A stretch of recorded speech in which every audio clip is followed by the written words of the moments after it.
Today's reading, book of Ezekiel.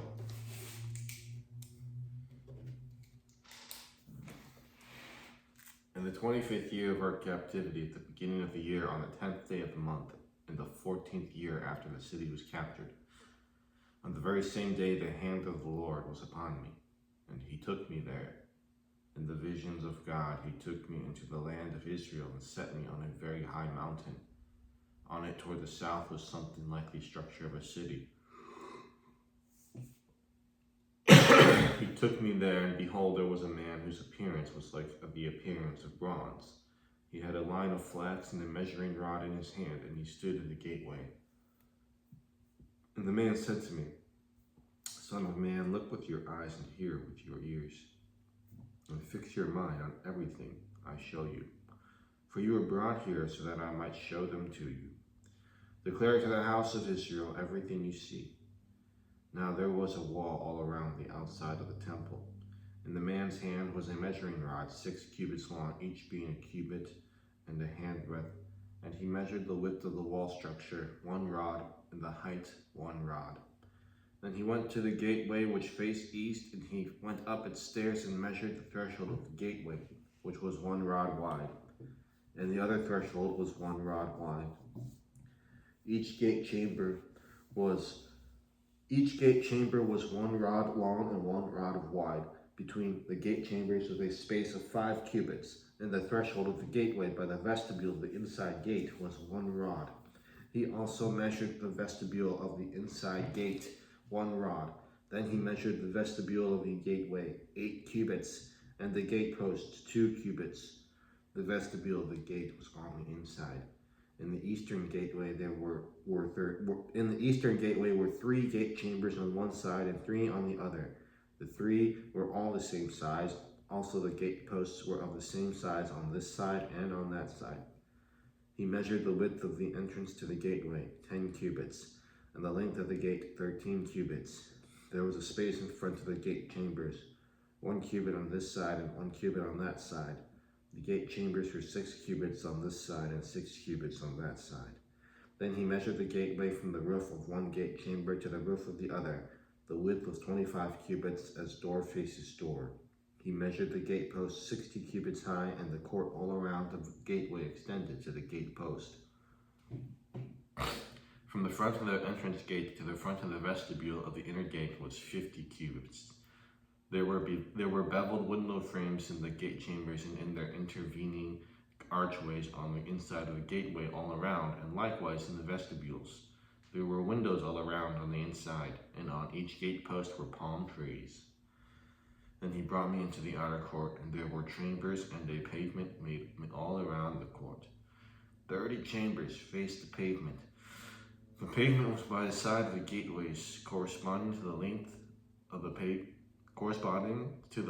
the gateways. This was the lower pavement. Then he measured the width from the front of the lower gateway to the front of the inner court exterior, 100 cubits toward the east and the north.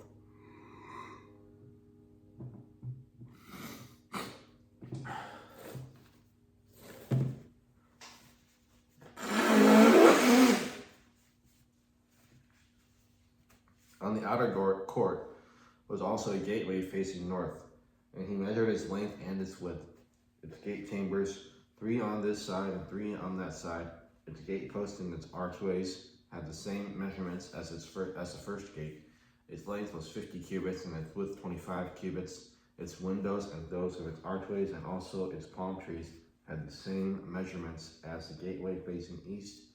It was ascended by 7 steps, and its archway was in front of it. The gate of the inner court was opposite the northern gateway, just as the eastern gateway, and he measured from gateway to gateway 100 cubits. After that he brought me toward the south, and there a gateway was facing south, and he measured its gate posts and archways according to these same measurements.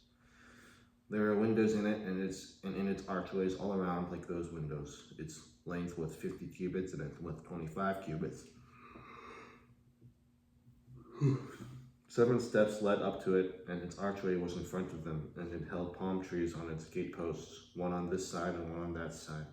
There was also a gateway on the inner court facing south, and he measured from gateway to gateway toward the south 100 cubits.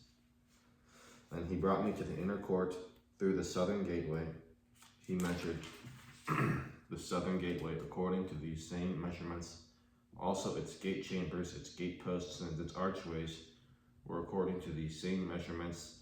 There were windows in it and in its archways all around. It was 50 cubits long and 25 cubits wide. There were archways all around, 25 cubits long and 5 cubits wide. Its archways faced the outer court. Palm trees were on its gate posts, and going up to it were 8 steps. And he brought me into the inner court facing east. He measured the gateway according to these same measurements. Also its gate chambers, its gate posts, and its archways were according to these same measurements. And there were windows in it and in its archways all around. It was 50 cubits long and 25 cubits wide. Its archways faced the outer court, and palm trees were on its gate posts on this side and on that side. And going up to it were 8 steps. Then he brought me to the north gateway, and he measured it according to these same measurements. Also its gate chambers, its gate posts, and its archways. It had windows all around. Its length was 50 cubits, and its width 25 cubits. Its gate posts faced the outer court. Palm trees were on its gate posts on this side and on that side. And going up to it were 8 steps. There was a chamber in its entrance by the gate post of the gateway, where they washed the burnt offering. In the vestibule of the gateway were 2 tables on this side and 2 tables on that side, on which to slay the burnt offering, the sin offering, and the trespass offering. At the outer side of the vestibule, as one goes up to the entrance of the northern gateway, were 2 tables. And on the other side of the vestibule of the gateway were 2 tables. 4 tables were on this side and 4 tables on that side, by the side of the gateway. 8 tables on which they slaughtered the sacrifices. There were also 4 tables of hewn stone for the burnt offering, 1 cubit and a half long, 1 cubit and a half wide, and 1 cubit high. On these they laid the instruments with which they slaughtered the burnt offering and the sacrifice. Inside were hooks, a handbreadth wide, fastened all around, and the flesh of the sacrifices was on the tables. Outside the inner gate were the chambers for the singers in the inner court, one facing south at the side of the northern gateway, and the other facing north at the side of the southern gateway. And he said to me, "This chamber which faces south is for the priests who have charge of the temple. The chamber which faces north is for the priests who have charge of the altar. These are the sons of Zadok from the sons of Levi, who come near the Lord to minister to him." And he measured the court 100 cubits long, 100 cubits wide, 4 square. The altar was in front of the temple. Then he brought me to the vestibule of the temple and measured the doorposts of the vestibule, 5 cubits on this side and 5 cubits on that side. And the width of the gateway was 3 cubits on this side and 3 cubits on that side.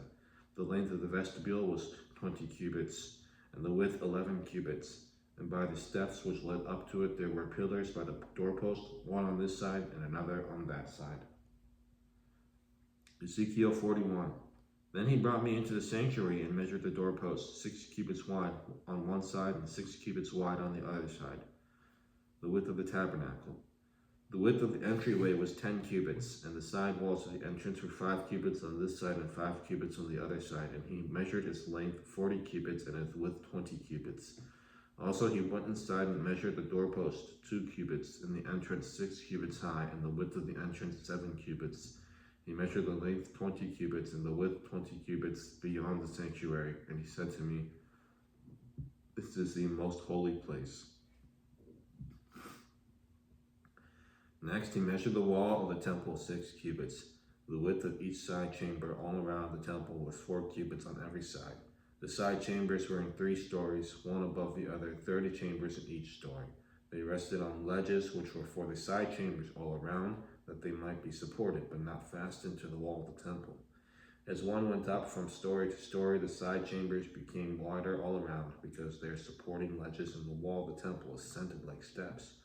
Therefore the width of the structure increases one went up from the lowest story to the highest by way of the middle one. I also saw an elevation all around the temple. It was the foundation of the side chambers, a full rod, that is 6 cubits high. The thickness of the outer wall of the side chambers was 5 cubits, and so also the remaining terrace by the place of the side chambers of the temple. And between it and the wall chambers was a width of 20 cubits all around the temple on every side. The doors of the side chambers opened on the terrace, one door toward the north and another toward the south, and the width of the terrace was 5 cubits all around. The building that faced the separating courtyard at its western end was 70 cubits wide. The wall of the building was 5 cubits thick all around, and its length 90 cubits. So he measured the temple 100 cubits long, and the separating courtyard with the building and its walls was 100 cubits long. Also the width of the eastern face of the temple, including the separating courtyard, was 100 cubits. He measured the length of the building behind it, facing the separating courtyard, with its galleries on the one side and on the other side.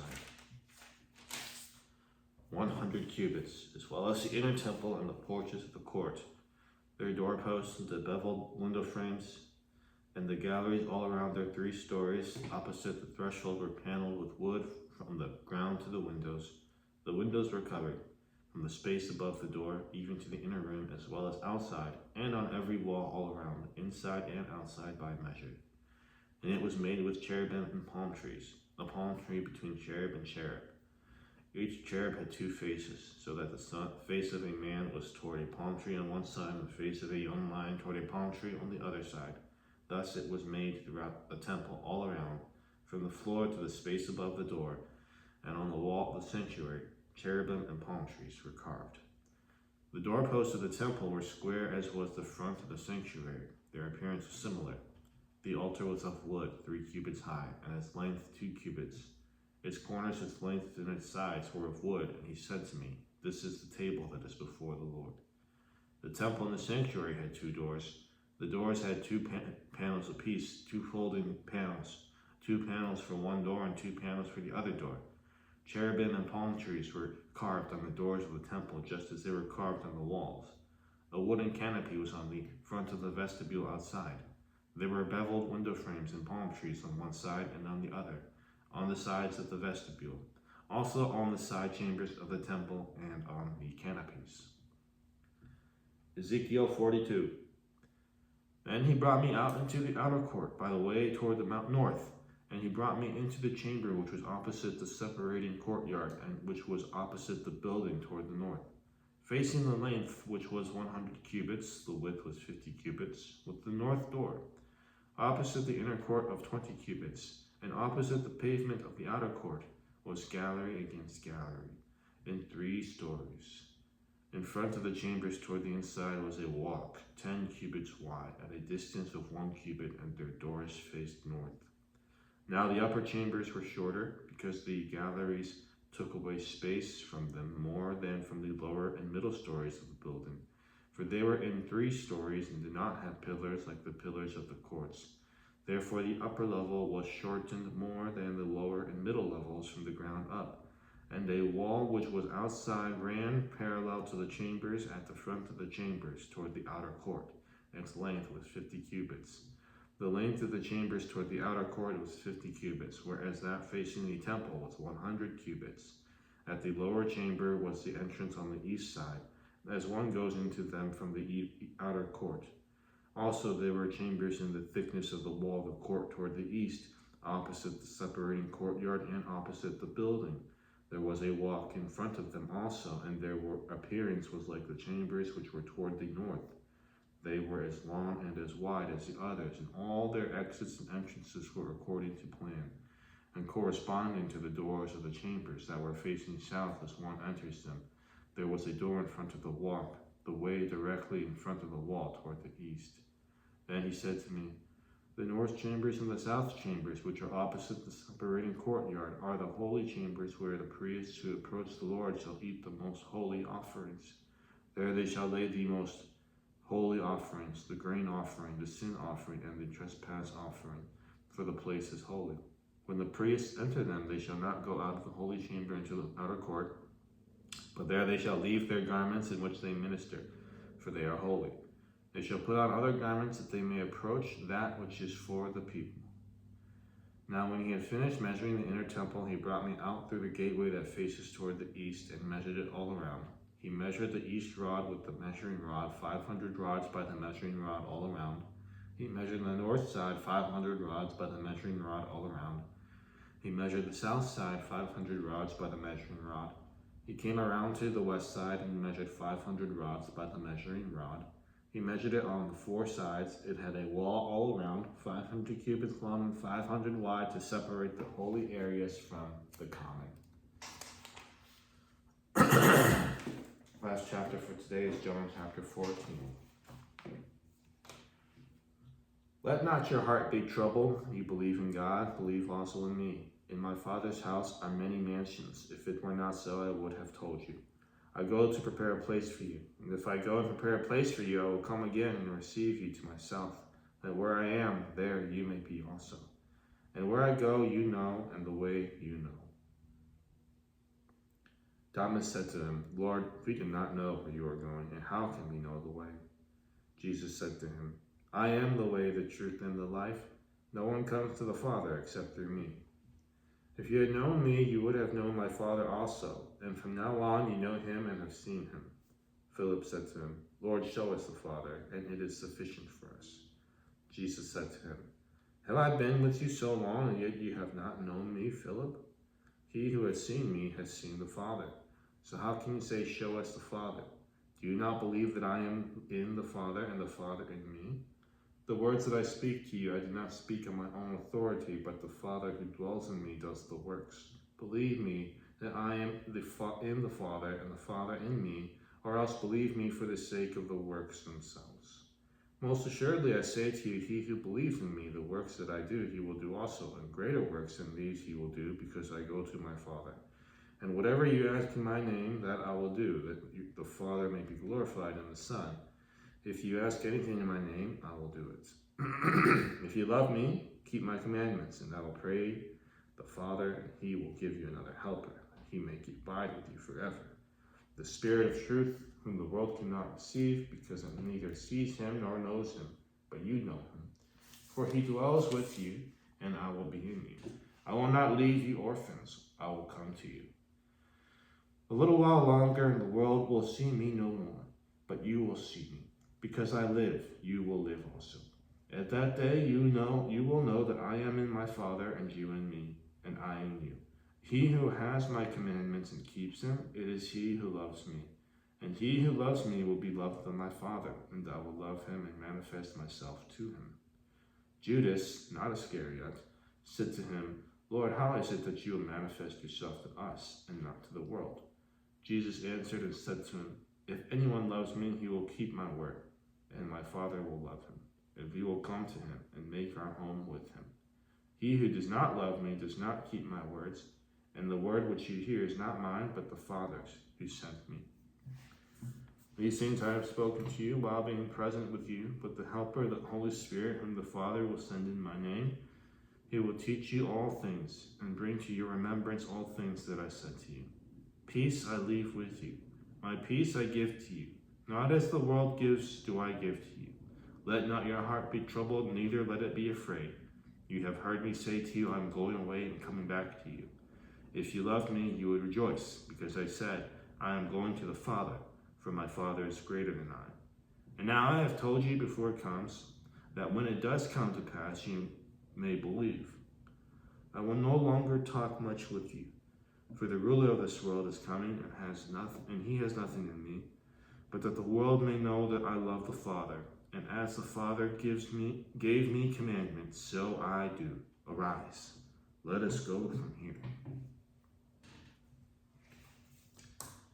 This is the word of God. I hope you have a blessed day, and I'll see you tomorrow.